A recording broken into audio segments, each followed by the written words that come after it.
ప్రియమైన విద్యార్థులారా, నేను మీ బాలు సార్ని.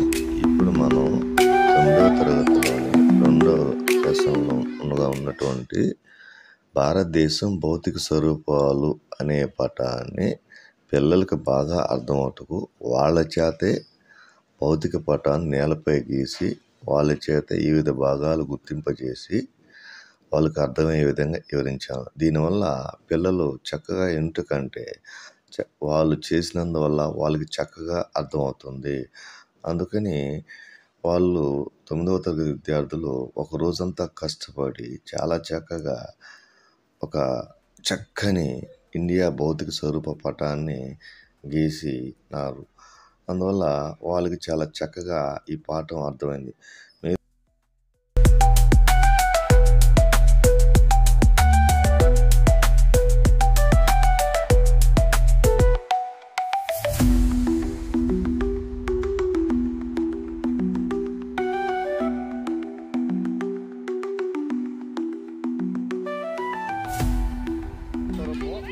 భారతదేశాన్ని టోటల్గా 6 ఫిజికల్ ఫీచర్స్గా 6 ఫిజికల్ ఫీచర్స్గా విభజిస్తాం. మొదటగా హిమాలయన్ మౌంటైన్స్, ఓకేనా. ఇవి నార్త్ సైడ్ ఉంటాయి. హిమాలయన్ మౌంటైన్స్లో one of the highest mountains in the world, ఓకేనా. హిమాలయన్స్ని 3 టైప్స్ ఆఫ్ హిమాలయస్ ఉన్నాయి. గ్రేట్ హిమాలయాస్, ఎస్సర్ హిమాలయాస్, అలాగే శివాలిక్ హిమాలయాస్. ఇక్కడ అనేక పీక్స్ ఉన్నాయి. హైయెస్ట్ పీక్ ఎవరెస్ట్ ఉంది, అలాగే కాంచనజంగా ఇలా ఉన్నాయి. Birth place of Himalayan reverse అన్న కూడా ఇక్కడే పుడతాయి, ఓకేనా. అలాగే మన ఇంపార్టెన్స్ ఆఫ్ హిమాలయన్ రివర్స్ అంటే మనం చాలా చెప్పుకోవచ్చు, ఓకే.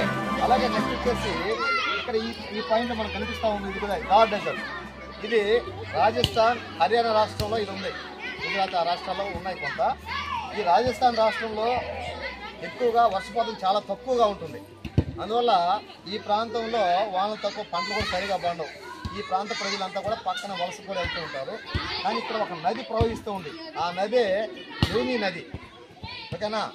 ఇది థార్ డెజర్ట్. భారతదేశంలో ఉన్నటువంటి ఒకే ఒక ఎడారి థార్ డెజర్ట్. దీన్ని రాజస్థాన్ ఎడారి. అలాగే ఇంకోటి మనకి బ్లూ కలర్లో కనిపిస్తూ ఉంది, ఇది ఇండో గ్యాంగెటిక్ ప్లెయిన్, అంటే గంగా సింధు మైదానం. ఇక్కడ హిమాలయ పర్వతాలు పుట్టినటువంటి ఇండస్ రివర్ కావచ్చు, తర్వాత గంగా కావచ్చు, బ్రహ్మపుత్ర కావచ్చు, వీటి ఇండో అండ్ గ్యాంగెటిక్ అంటే ఇండస్ మరియు గంగా నదులతో కూడినటువంటి మైదానం. ఈ యొక్క మైదానం వల్ల ఆ చుట్టుపక్కల ప్రాంతాలు కలిసి బే ఆఫ్ బెంగాల్, బంగాళాఖాతంలో కలుస్తాయి. అలాగే నెక్స్ట్ వచ్చేసి మనకు ఇక్కడ కోస్టల్ ప్లెయిన్స్ అంటే సముద్ర తీర ప్రాంతాలు. దీని వచ్చేసి వెస్ట్ కోస్ట్ ప్లెయిన్ అంటాం, దీని వచ్చేసి ఈస్ట్ కోస్ట్ ప్లెయిన్ అంటాం. ఈ సముద్ర తీర ప్రాంతాలు ఒక్కో రాష్ట్రంలో ఒక్కో విధంగా పిలుస్తాం. కర్ణాటక, మహారాష్ట్ర, గోవాలో వచ్చేసి కొంకణ పిలుస్తాం.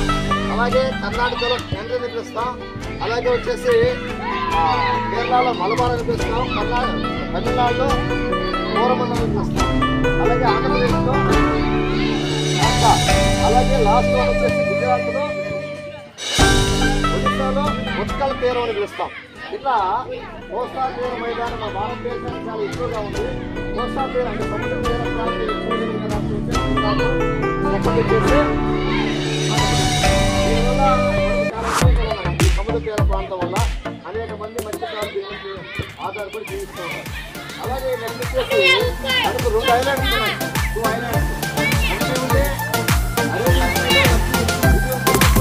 కిలోమీటర్స్ ఇది ఉంటుంది, ఓకేనా. చాలా చిన్నది, చాలా beautifuls.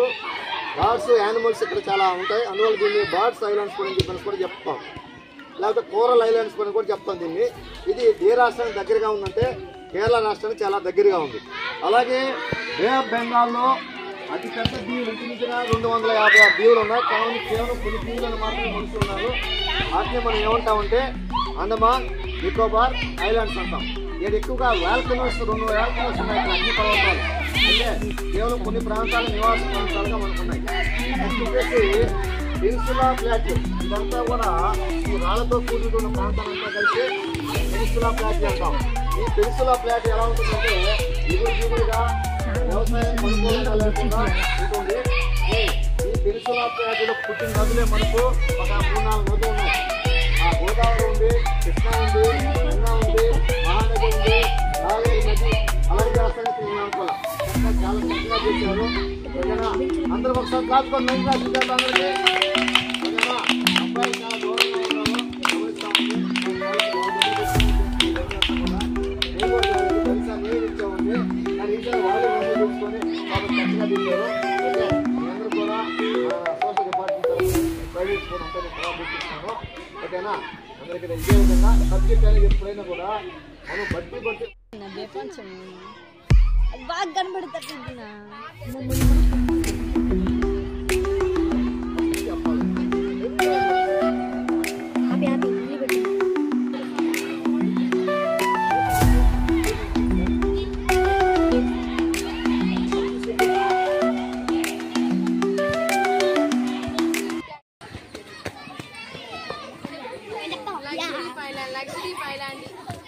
Luxury Island is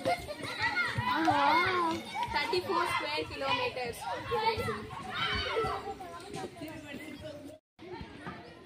Lesser Himalayas or Himachal. Number 3. Shivalik. Importance of Himalayas.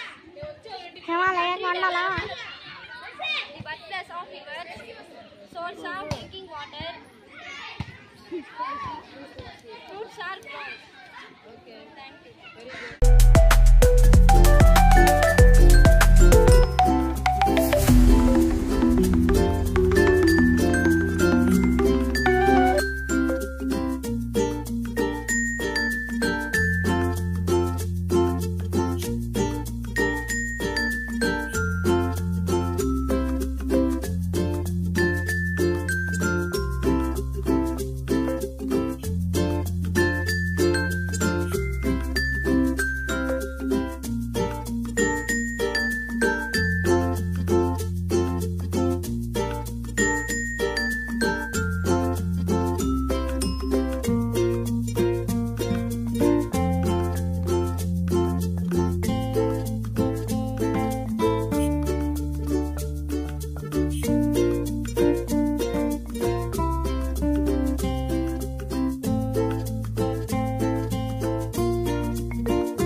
Lakshadweep Island, coastal plains, Indian Ocean,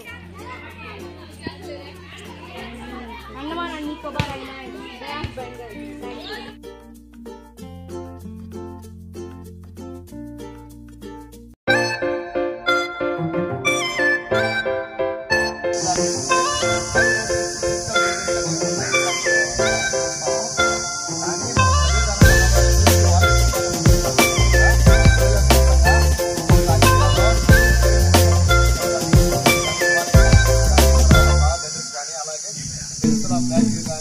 అలాగే కానీ ఇవన్నీ కూడా తీసుకెళ్ళారు. ఈ యొక్క ఆ పిల్లలు కొంచెం మిమ్మల్ని ఇంకా భయపడతా ఉన్నారు. వాళ్ళకి తెలిసిన విషయాలు కొన్ని చెప్తారు, కొంచెం వినండి సార్. అమ్మా చెప్పండి అమ్మా శ్రావ్య, చెప్పండి. I'm Shravya from 9th class. Today I will discuss about the near physical features. There are 6 physical features in India. First one is Himalayan mountains. ఎక్కడ ఉందమ్మా? అది First one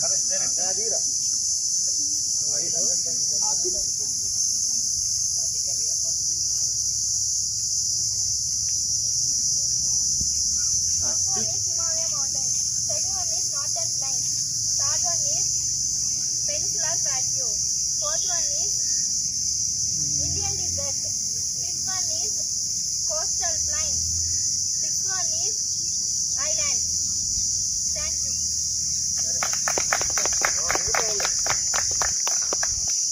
మిగతా వాళ్ళు చెప్పమ్మా. సునీత చెప్పు.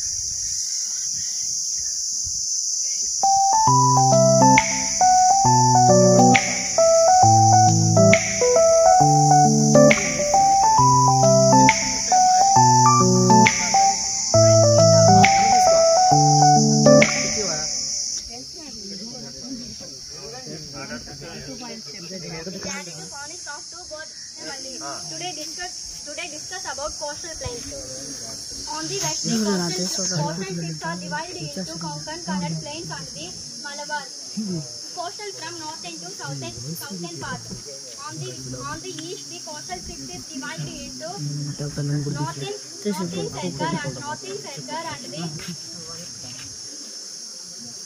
Sarkar and the Coromandel coastal from northern to southern part. Balaji పడుతున్నాడు ఫోటోలో అందరూ ఇంగ్లీష్లో చెప్తున్నారు అర్థం కాదు. Yami from 9th class in ZPHS Siramalli. Today's topic is about Lakshadweep. The Lakshadweep is a famous place. It has 32 square kilometers.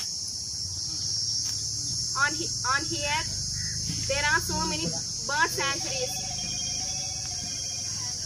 and it is divided flora and fauna. Thank you.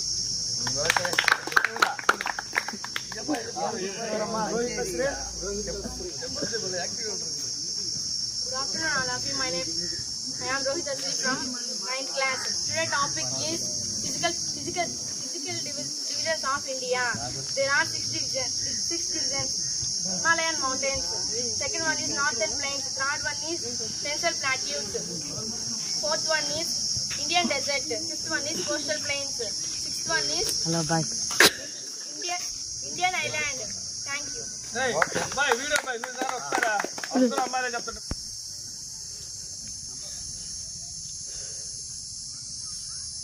రారా